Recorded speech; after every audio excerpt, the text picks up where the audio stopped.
The words were still ringing in my ears when I stepped out of the great hall and into the cold night air. At this rate, you'll never get married.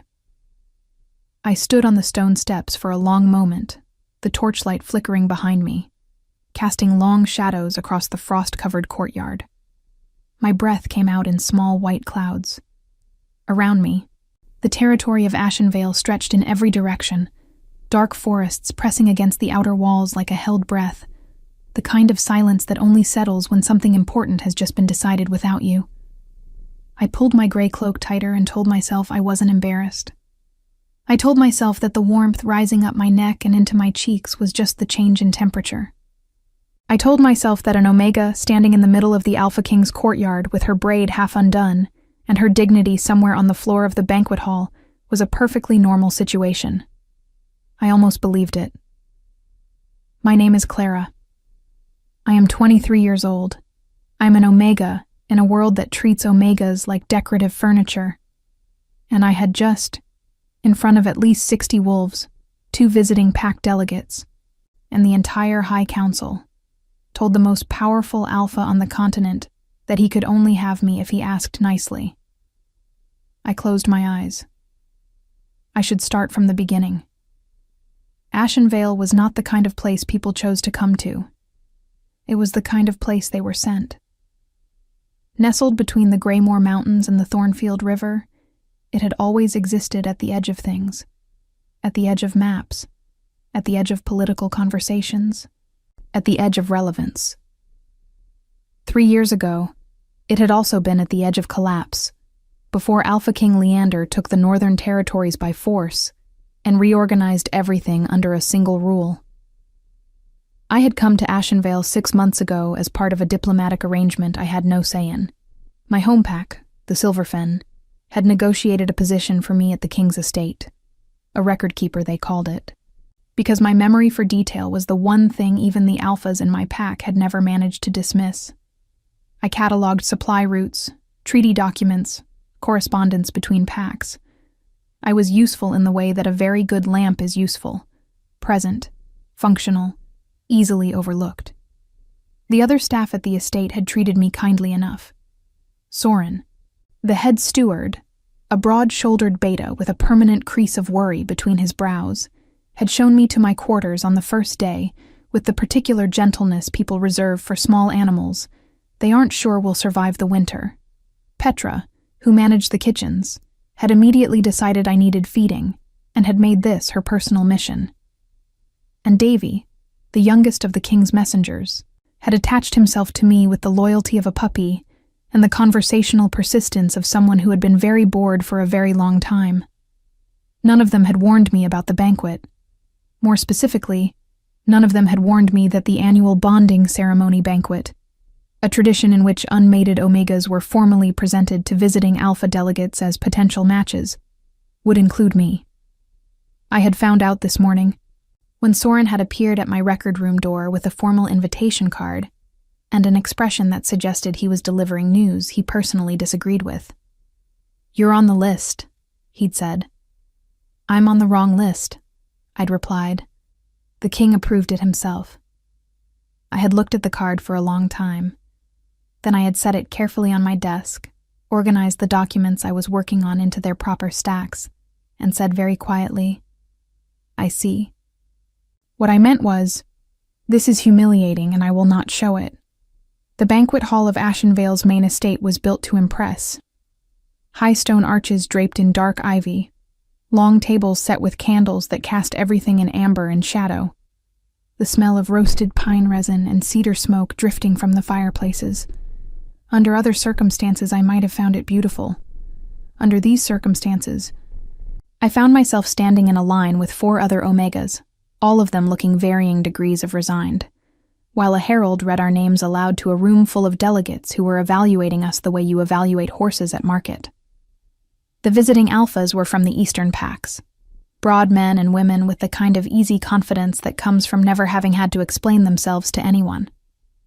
They smiled at each other across the tables and occasionally glanced at the line of us with polite, assessing interest.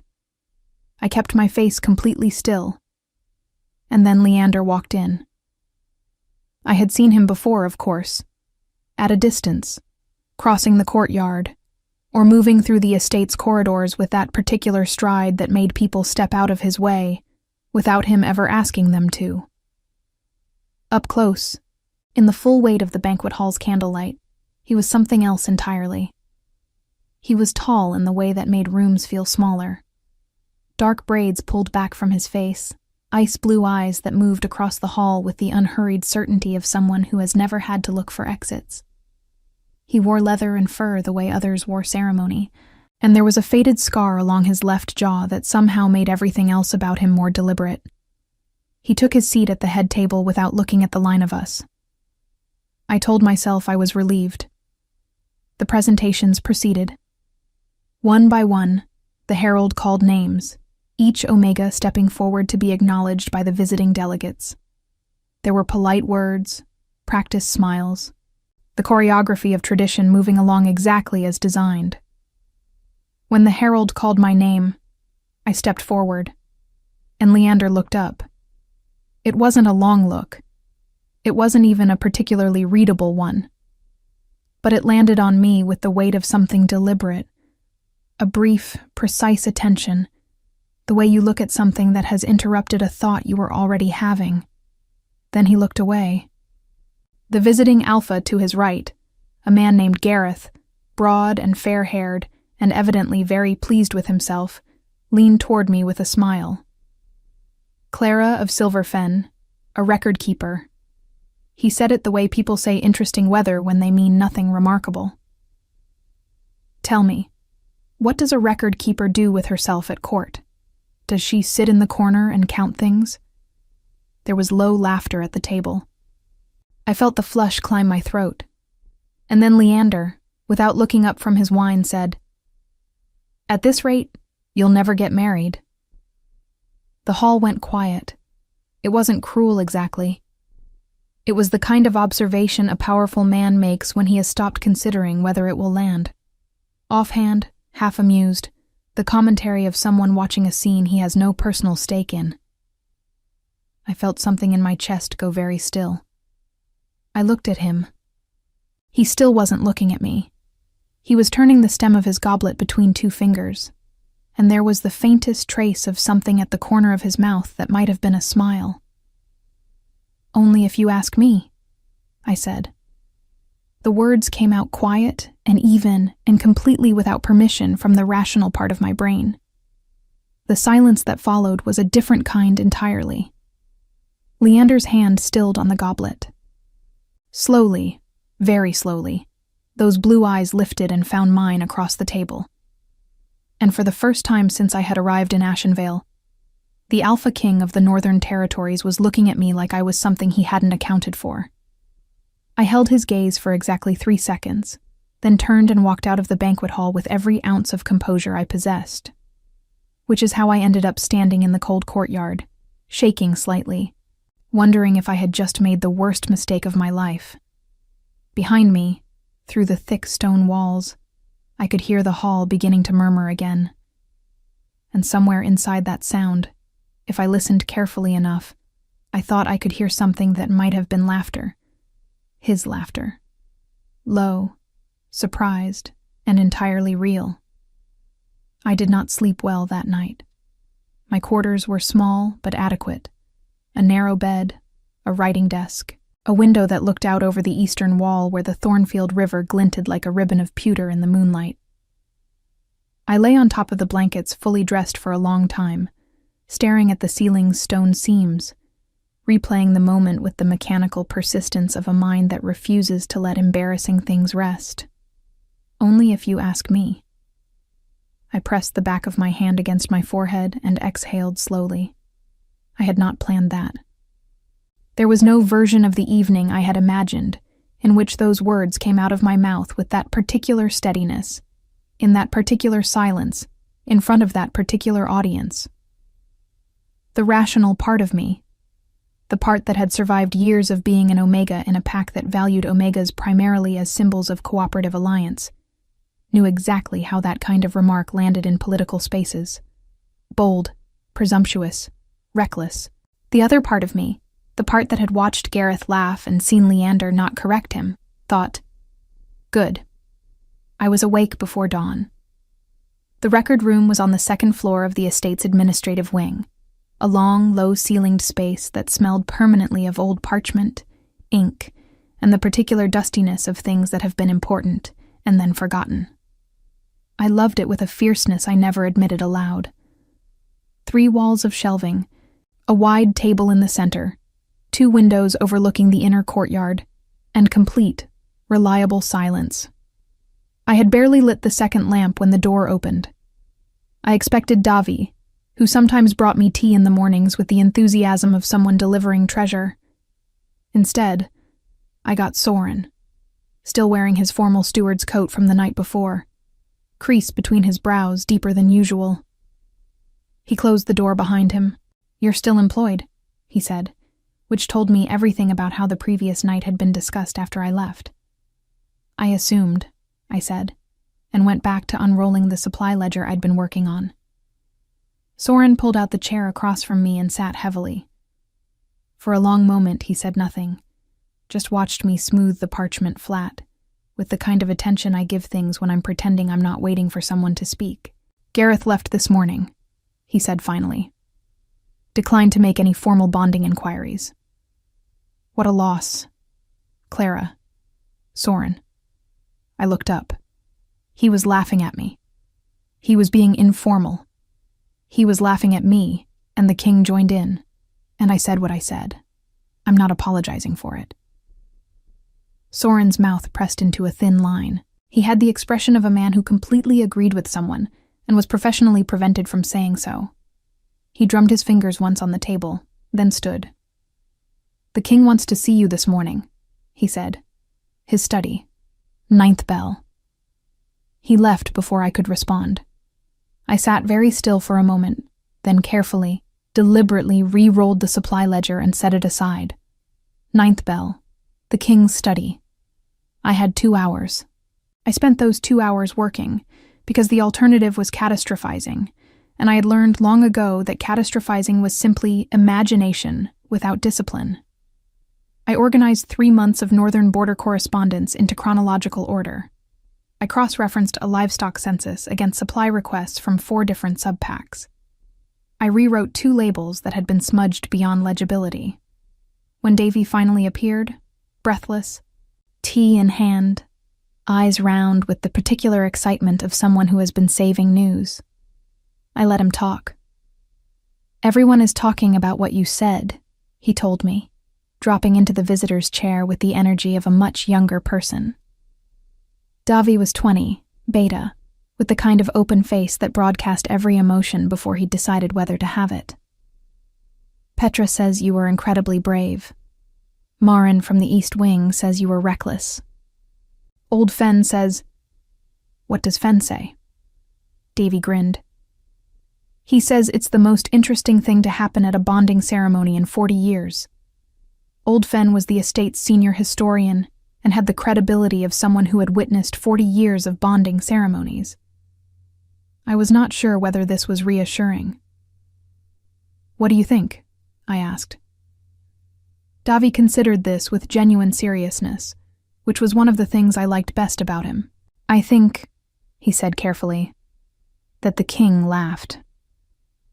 "He was laughing at me." "I was there," Davy said. "I was clearing the side table, and I heard it." He paused. It wasn't that kind of laugh. I looked at him for a moment. He met my eyes with the steady candor of someone who hasn't yet learned to be strategic about truth. Then the 9th bell rang, and I stood, straightened my cloak, and went to face whatever came next. The king's study was nothing like I'd imagined. I had expected something imposing, dark wood and mounted trophies, the visual language of dominance made architectural. Instead, it was cluttered, beautifully, chaotically cluttered, in the way of a space that is actually used by someone who thinks in it. Maps layered across the large central desk, some pinned with weighted stones, some half-rolled at the edges, books stacked in columns that defied structural logic, a brass instrument of some kind, navigational, I thought, sitting on the corner of the windowsill in a pool of gray morning light. The smell of cedar smoke and old paper and something faintly mineral, like mountain air. Leander was standing at the window when I entered, looking out over the courtyard below. He didn't turn immediately. I stood in the center of the room and waited, because whatever else I was patient. "You cataloged the Thornfield supply ledgers," he said, finally. Still not turning. It was not what I expected him to say. "Yes," I said. "Soren tells me you reorganized the whole archive system in your first 3 weeks." "The previous system was chronological without geographic indexing," I said.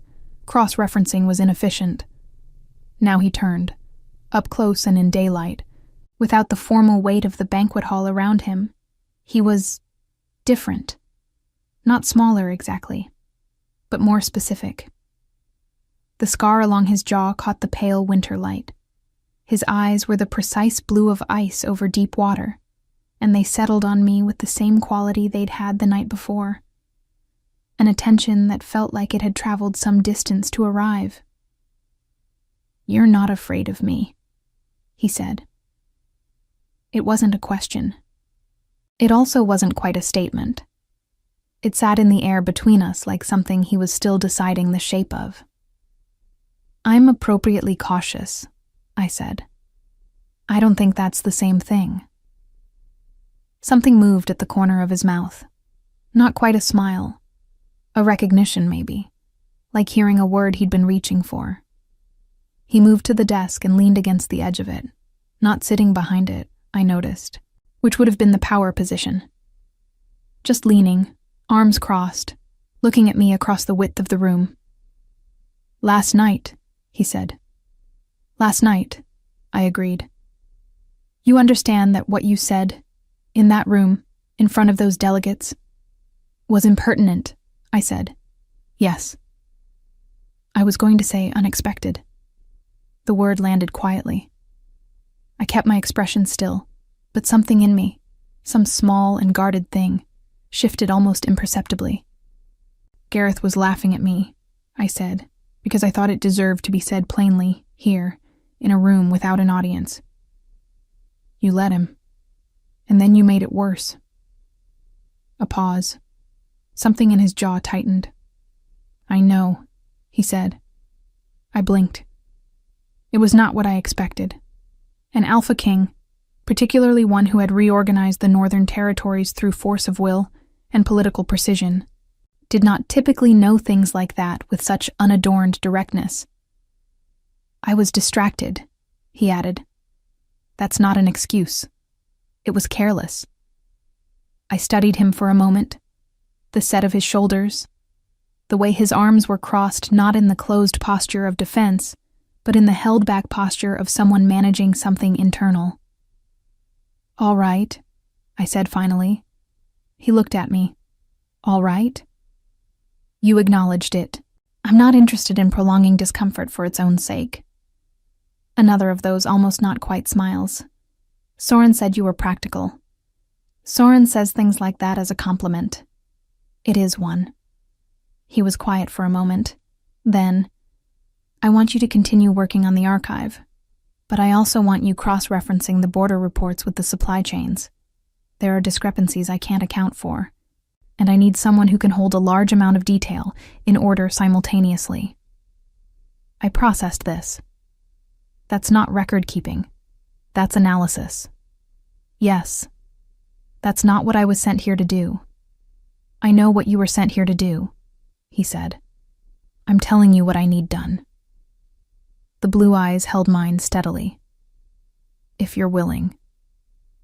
I thought about Silverfen, about being arranged into a banquet line, about the word only in a room full of laughter. "I'm willing," I said. He nodded once. Then, just as I turned to leave, "Clara." I paused. "The answer you gave last night." A beat. Something careful moving through his expression, like a current under still water. "I haven't decided yet what to do with it." I looked at him over my shoulder. "Neither have I," said honestly. and I walked out into the corridor, where the morning light was finally breaking through the high windows in long, pale columns, and I let myself breathe for the first time since the 9th bell rang. 3 weeks passed. They passed in the particular way that significant things sometimes do, not slowly, not quickly, but with a texture. Like fabric you keep running your fingers over without quite deciding what it is. The work Leander had given me was genuinely difficult, and I was genuinely grateful for it. In the private way, I was grateful for anything that required my full attention. The border reports came from 7 different sub-pack territories, each with their own recording conventions, their own abbreviations, their own particular habits of omission. Cross-checking them against the supply chains was like learning 7 dialects of the same language simultaneously, while also building the dictionary. I worked long hours. I didn't mind. What I minded slightly was that Leander kept appearing, not intrusively, not obviously, but with a consistency that I had started tracking the way I tracked discrepancies in the ledgers, noting the pattern, not yet drawing conclusions. He appeared in the record room doorway on a Tuesday morning, 6 days after our meeting in his study, holding a folded map that he said he needed cross-referenced with the river crossing data I'd been compiling. He stayed for 20 minutes, standing at the end of my work table, asking precise questions about supply volumes in the eastern corridor. I answered them. He left. I sat very still for a moment afterward, then went back to work. He appeared again 4 days later, this time with Soren, to review a set of correspondence I'd flagged as inconsistent. That visit was businesslike and brief. But at the end of it, as they were leaving, he paused at the door and said, without turning fully, "You reorganized the mountain garrison reports." "They were filed by messenger name," I said. "That's not a logical primary index." "No," he agreed. And then he left. On the 3rd occasion, he came alone, in the early evening, when the light through the record room windows had gone the particular gray-gold of dusk over mountains. He stood in the doorway for a moment before I noticed him, and when I looked up from the table, there was something in his expression that he replaced very quickly with neutrality. "I'm not interrupting," he said, which was technically a question. "You're the AlphaKing," I said. "You don't interrupt. You arrive." That got a real response, not the almost smile I had catalogued from our previous interactions, but something fuller. Brief and quickly contained, but real. He came in and looked at the spread of documents on my table. "What did you find?" "Something you're not going to like," I said, and showed him. The discrepancy was in the grain records. It had taken me 2 weeks to find it precisely because it was subtle, the kind of subtle that suggested someone had been careful. 3 of the northern sub-packs were reporting supply receipts that matched their outgoing requisitions exactly, not approximately. Exactly. Which sounds like efficiency until you understand that supply chains never work that way. There is always loss in transit. Weather, spoilage, counting error, the minor pilfering that exists in every large operation since the beginning of organized society. Perfect numbers, in logistics, mean invented numbers. Someone was falsifying records. Leander stood at my table for a long time after I walked him through it. I watched him read and reread the columns I'd laid out, watched the quality of his stillness shift from contemplative to something harder. "How long has this been happening?" he asked. "Based on the pattern, at least 8 months. Possibly longer, but the earlier records are less complete. Before I consolidated the northern territories. The falsifications start approximately 3 months after consolidation," I said, "which suggests someone who adapted quickly to the new reporting structure." He looked at me. "You're saying someone inside the estate?" "I'm saying someone who understood the new system well enough to manipulate it from the first month it was in place." I paused. That limits the field considerably. The silence that followed was the kind that has weight. "I need you to not discuss this," he said, "with anyone." I assumed. "Not Soren, not Davi. No one until I tell you otherwise." Leander. It was the first time I had used his name without his title, and it came out naturally enough that neither of us marked it immediately. Then we both noticed. I continued anyway. I understand discretion. It's most of what I do. He held my gaze for a moment. Then he nodded, gathered the documents I'd marked, and left. I sat in the quiet of the record room for a long time after. The ember in my chest, the one I had been carefully not naming, burned a little steadier. It was Petra who first said it aloud. She said it on a morning when I had come down to the kitchens early, before the main household was awake, because I couldn't sleep, and the smell of bread baking had drifted up through the stone corridors like a summons. Petra was a wide, warm woman in her 50s with gray-streaked hair and the unhurried confidence of someone who has fed important people long enough to stop being impressed by them. She handed me a bowl of something hot without being asked, sat across from me at the long kitchen table, and said, "He watches you, you know." I looked at my bowl. "I don't know what you mean," I said, which was the least convincing thing I had said since I'm not embarrassed in the courtyard 3 weeks ago. Petra smiled into her tea. "I've worked in this estate for 11 years. I've watched that man walk through every room in this building. He walks through rooms, Clara. He doesn't look at them." She paused. "He looks at you." I thought about the doorway, the evening light, the expression he'd replaced with neutrality before he thought I'd seen it. "He's watching my work," I said. Petra did not elaborate. She refilled my bowl without asking. The investigation moved quietly through the next week. Leander was careful in the way that powerful people are careful when they understand that carelessness costs more than caution. He did not change anyone's duties. He did not increase surveillance visibly. He simply began routing certain correspondence through me first, and I began building a secondary record, a private one, kept in a locked box he'd provided, of everything that didn't add up. The picture that emerged was uncomfortable in its specificity. The falsifications pointed to 3 people. Cade, one of the senior supply coordinators, a young alpha with quick eyes and a habit of watching doors. Rena, who managed Northern Territory requisitions and had the too smooth manner of someone who has been managing impressions for a long time. And a third presence, less visible in the records, more visible in the gaps, the places where information had been routed around rather than through. I brought my findings to Leander's study on a Thursday evening. He was at his desk this time, actually sitting behind it. Maps spread across the surface, a lamp lit against the early dark, his braids slightly loose from what must have been a long day. He looked up when I entered, and there was something in the unguarded moment before he composed his expression. Something that felt less like an AlphaKing, and more like a man who had been waiting for something, and was relieved it had arrived. I set my compiled notes in front of him and stood back. He read in silence. I watched the lamp flame lean in a draft from the window. "The third one," he said.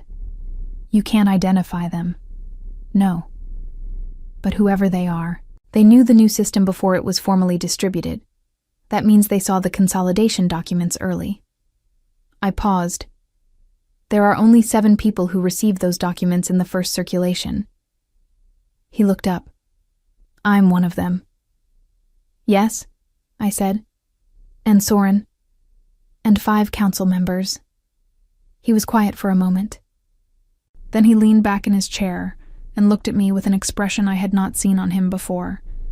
Not the neutrality he used in public, not the careful attention he used with me, but something underneath both of those.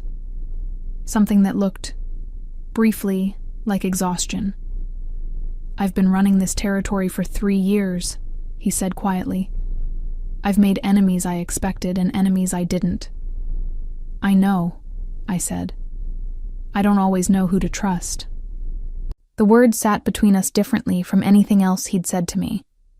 Not strategic, not official, just true, in the plain way that things are true when someone has stopped performing and started speaking. "You trusted me with this," I said. "Yes. Why?" He looked at me for a long moment. Outside, the wind had picked up along the eastern wall, and I could hear it moving through the stone corridors of the estate like something looking for a way in. "Because you told me the truth in a room full of people who were waiting to see what you'd do," he said. "And you told it without fear." A pause. "That's rarer than you think." I held his gaze and felt the ember go still and bright. "I'll find the third person," I said. He nodded slowly. "I know you will." I gathered my notes and turned to go.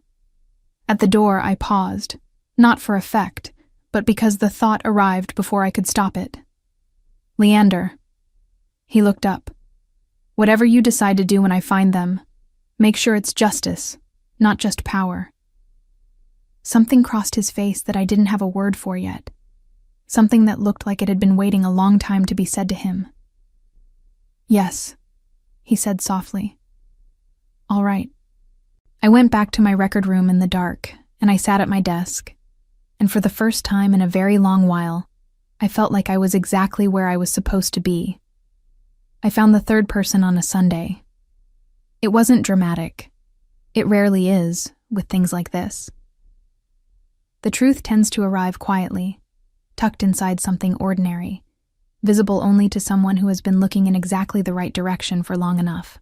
I was cross-referencing the original consolidation document circulation list against the estate's internal messenger logs, tracing every hand the documents had passed through before their official distribution date, when I found a routing notation so small and so neatly placed that it looked like a clerical habit rather than a choice. The documents had passed through the council archive room. The council archive room was managed by a man named Aldrich. Aldrich was 61 years old. He had served 3 consecutive Alpha Kings before Leander. He had a quiet manner and a reputation for absolute institutional loyalty that everyone in the estate cited the way people cite weather, as background fact, too stable to question. He brought pastries to council meetings. He remembered the names of people's children. He was, in the precise way of certain very patient people, invisible. I sat with the notation in front of me for a long time. Then I locked it in the box, put on my cloak, and went to find Leander. He was in the training yard. I had never been to the training yard before. It was on the north side of the estate, separated from the administrative wing by 2 courtyards and a covered walkway, and it belonged to a part of the estate's daily life that had nothing to do with my work. I stood at the entrance for a moment, adjusting to the cold and the noise, and the particular contained violence of men sparring in winter air. There were 6 of them, and they were working through a rotation with the focused efficiency of people who did this every day without needing to be told why. I recognized 2 of the king's senior guards. The others were unfamiliar. Leander was in the center of it. I had understood, abstractly, that he was physically formidable. You don't consolidate 7 fractious northern territories through pure negotiation. But understanding it abstractly and standing 20 feet away watching it in practice were different experiences. He moved with a precision that didn't look like effort. Economical, deliberate, unhurried in a way that made his sparring partner look frenetic by comparison. He saw me before I said anything. He ended the rotation with a word to his partner, reached for the cloth draped over the yard fence, and walked toward me. His breath came in short, controlled clouds. There was a flush along his cheekbones from the cold and the exertion, and he looked, for the first time since I had known him, completely unguarded. "Clara." He read my expression immediately. "You found something." "I found someone," I said quietly.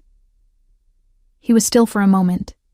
Then he nodded once, said something brief to the nearest guard, and led me inside. I told him in the corridor off the training yard, standing in the narrow space between a weapons rack and a high window, because there was no time to go to the study, and the information felt too heavy to carry any further than necessary. When I said Aldrich's name, Leander went very still. Not the controlled stillness I had come to recognize. The held-back, managed quality of a man who processes things internally before responding. this was something different. Something older. The stillness of someone receiving a blow they had, somewhere beneath consciousness, been bracing for. "How certain are you?" he asked. "Certain enough to bring it to you, not certain enough to act without review." I held out the notes. "It's all here." He took them, read them slowly in the bad light of the corridor window, while I stood and waited, and did not fill the silence with anything, because some silences deserve to be left whole. When he finished, he folded the notes carefully and held them at his side. "He served my father," Leander said quietly, "and my father's predecessor." "I know.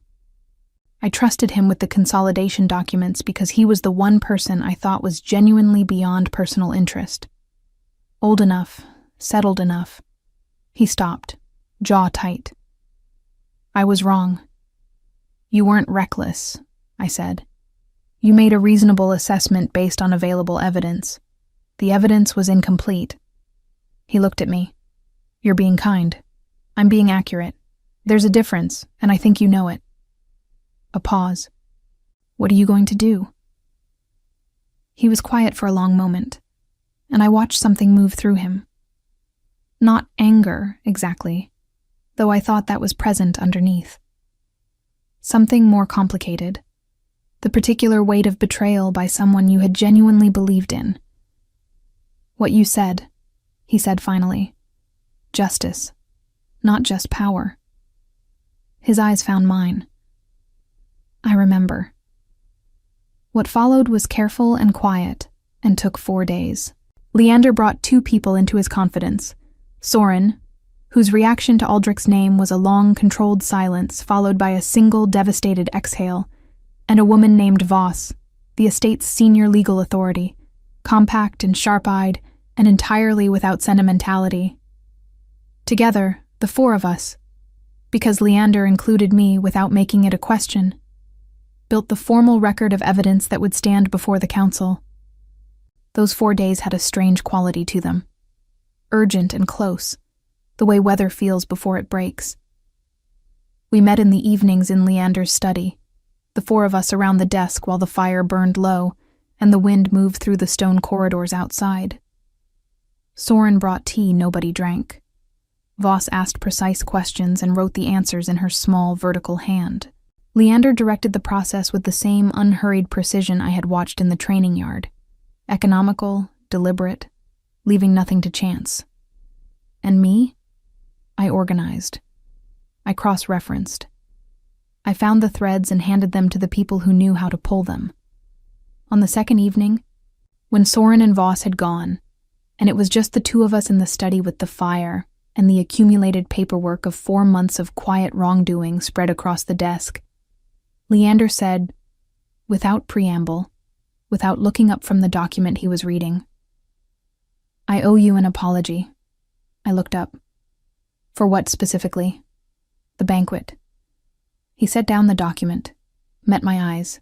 "You were brought here to do work that I then reduced to a social presentation. And I made a comment that was thoughtless. And when it was turned into something worse by Gareth, I didn't stop it." A pause. "You deserved better than that. From this house, and from me specifically." I held his gaze for a long moment. "Yes," I said. "I did." Something in his expression shifted.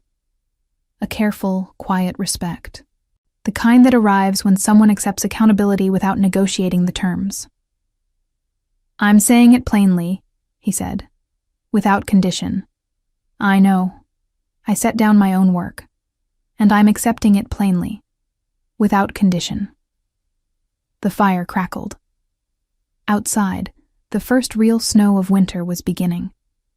I could see it against the dark window, falling soft and steady and indifferent to everything happening inside.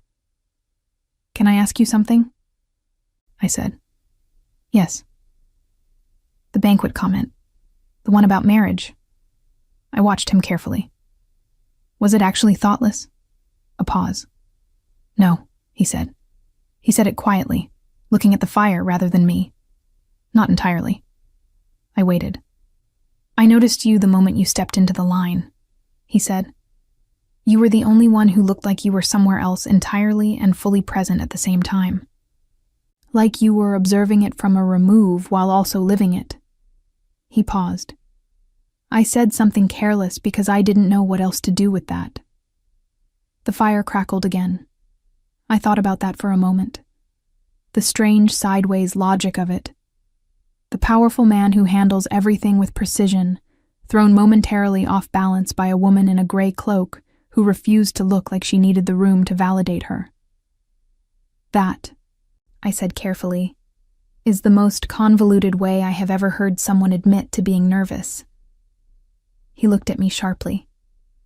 And then he laughed. The same laugh I had heard briefly through the banquet hall walls on the night all of this began.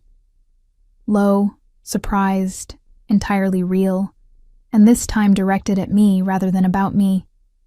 It changed the room completely. Aldrich was brought before the council on a Thursday morning, 2 weeks to the day after my first meeting in Leander's study. The evidence was presented by Voss, methodically and without drama.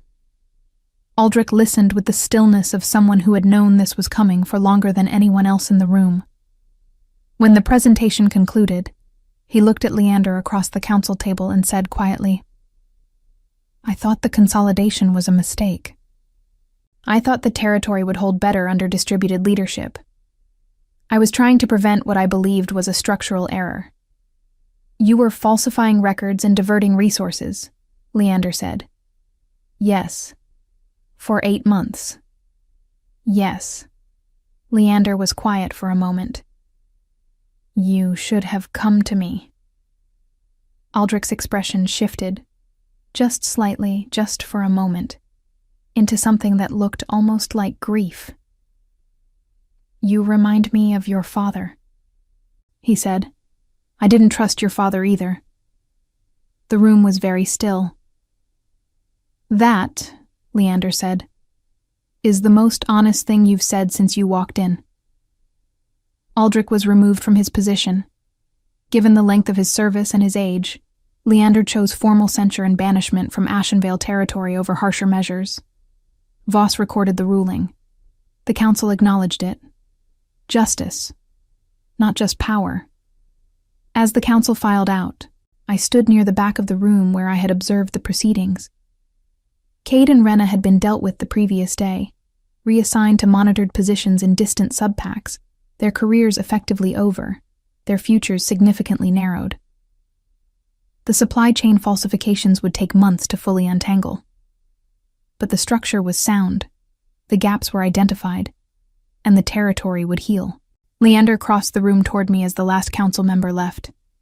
He stopped a few feet away and looked at me with that quality of attention I had been cataloging since the beginning, but clearer now, less guarded, less carefully managed.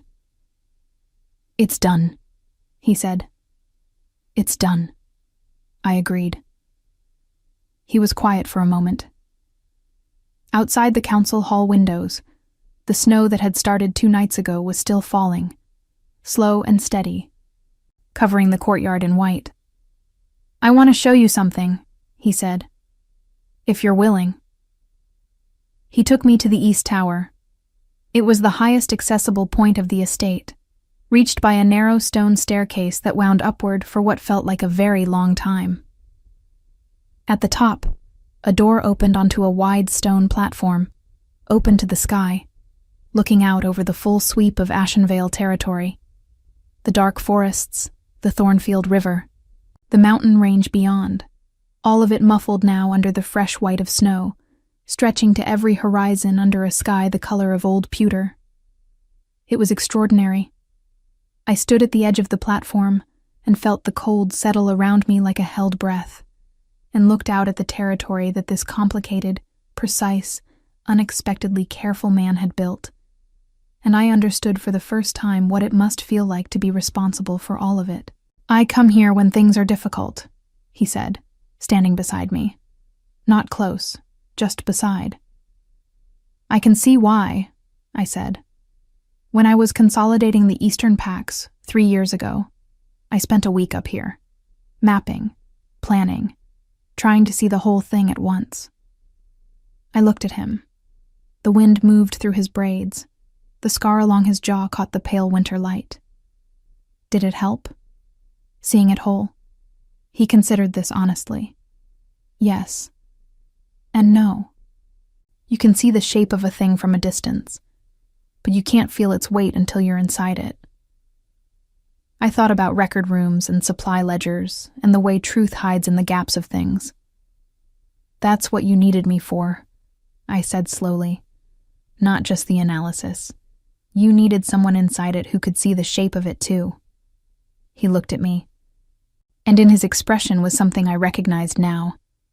The thing I had watched him replace with neutrality, over and over, since the beginning. Except this time he didn't replace it. Among other things, he said quietly. The snow fell around us, soft and relentless, and entirely beautiful. My heart was doing something I was no longer pretending not to notice. Leander, I said. Clara. We stood there in the snow and the cold and the vast quiet of Ashenvale, and neither of us said the thing that was sitting right there between us. Not yet. Not today. But we both knew it was there, solid and real as the stone beneath our feet. And for now, that was enough. Winter settled over Ashenvale the way it always did.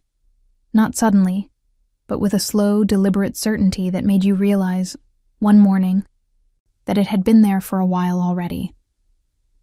2 months passed after the council hearing. 2 months of work and snow and the particular rhythm that develops between people who spend a great deal of time in the same spaces doing serious things together. The supply chain investigation continued. Untangling 8 months of falsified records required the kind of sustained attention that I was well suited to. And Leander gave me the resources and authority to do it properly. I expanded the record room, requisitioned 2 assistants, and built an indexing system that I was genuinely proud of in the private, quiet way I was proud of most things. Davi was one of my assistants. He accepted the role with a solemnity that lasted approximately 4 hours before giving way to his natural state of cheerful commentary on everything happening in every corner of the estate. I found I didn't mind. It turned out that useful information moved through Davy the way water moves through stone. Not always where you'd expect, but thoroughly. Petra continued to feed me. I continued to let her, because the alternative was eating alone in the record room, and because her kitchen had become the kind of place where I felt, without ceremony or announcement, at home. Soren and I had developed the working relationship of 2 people who respect each other's competence and have too much to do to waste time on anything else. He was brisk, reliable, and occasionally, when something went wrong with the kind of elegant bad timing that administrative life specializes in, he would appear in my doorway with an expression that said, "This is your problem now," and I would say I assumed and we would get to work. It was a good life. A real one. The kind you build out of small dailies rather than grand gestures. And Leander was present in the way he had been from the beginning. Consistent and deliberate and growing, incrementally, less careful with me. The thing happened on a Tuesday evening in late winter, which I mention only because nothing important should happen on a Tuesday evening, and yet they almost always do. I was in the record room, late, lamp burning low, the last of the day's supply corrections spread across the table, when I heard quick footsteps in the corridor, and Davi appeared in the doorway, slightly out of breath, and wearing the expression he reserved for genuinely urgent news.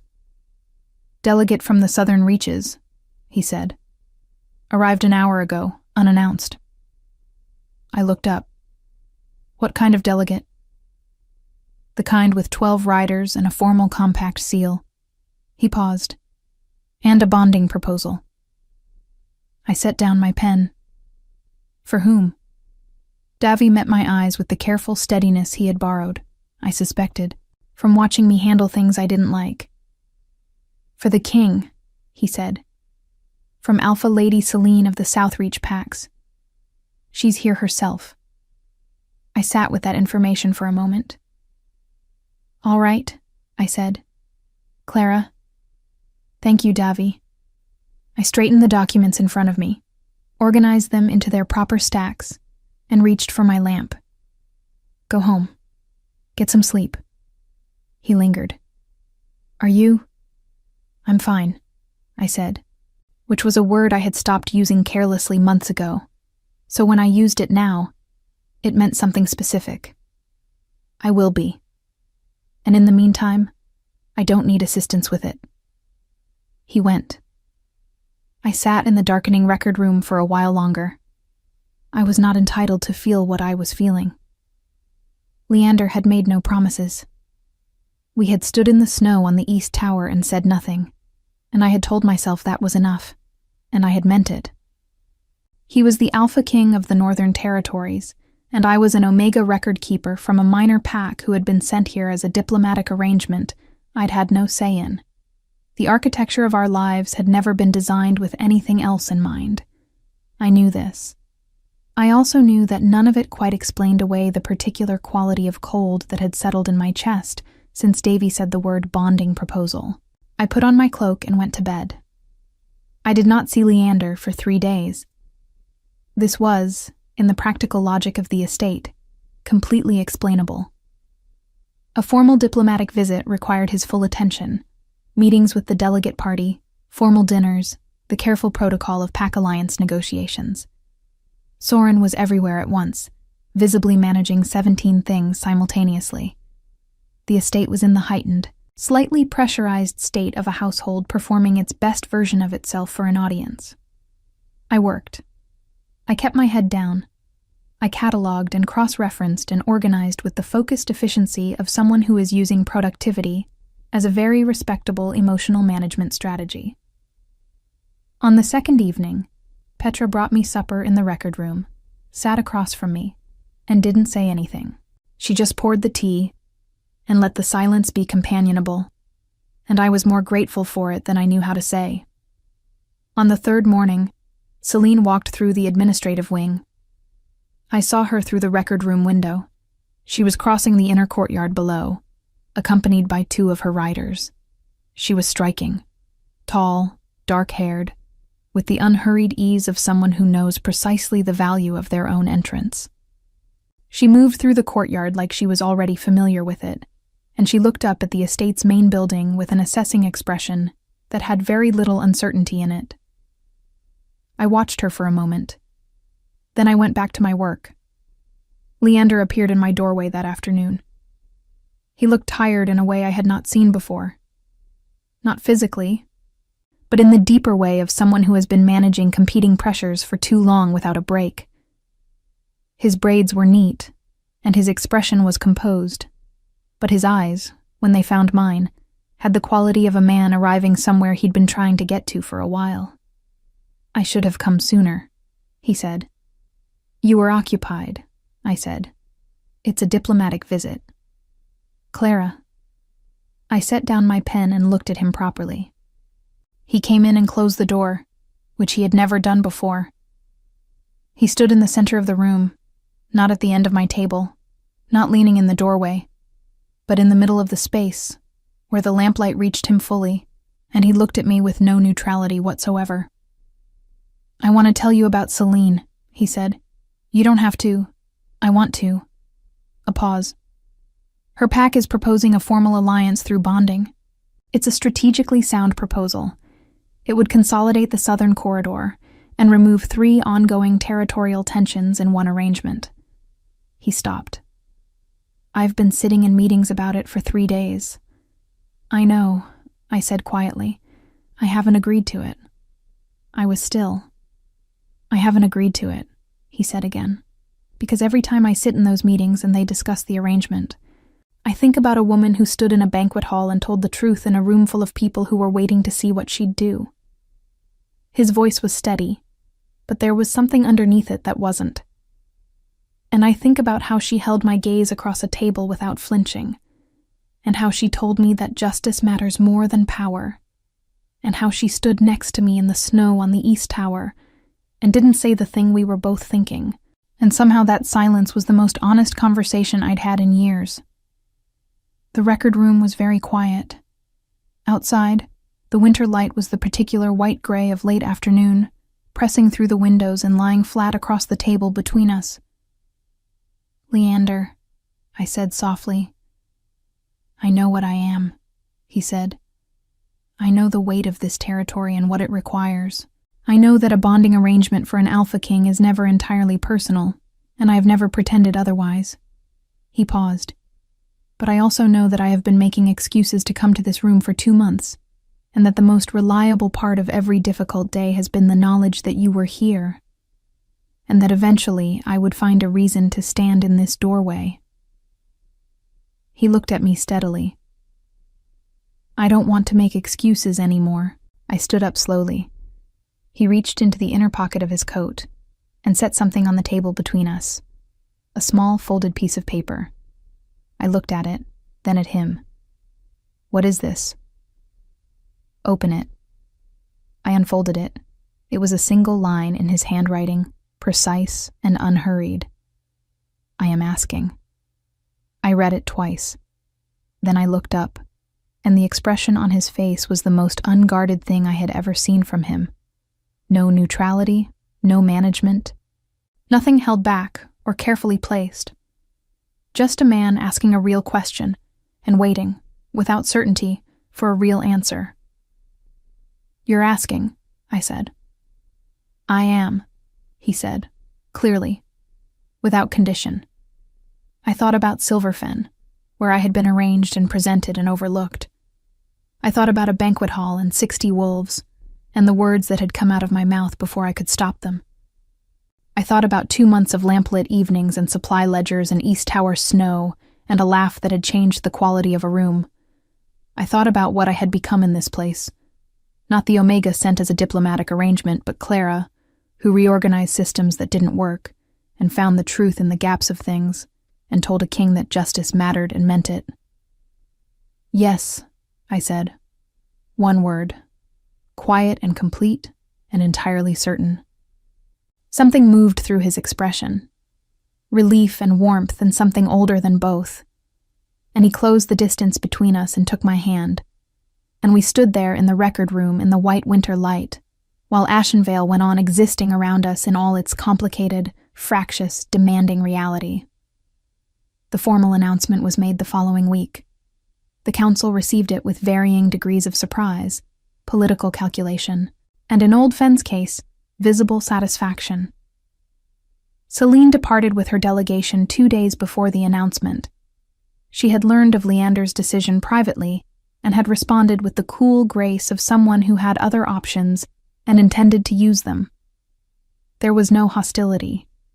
There was, I thought, a mutual recognition between two people who understood the weight of practical realities and had decided, each for their own reasons, that this particular arrangement was not the one. The sub-pack delegates had opinions. They always had opinions. There were those who saw an Omega record keeper from a minor pack as an inadequate political match for a king.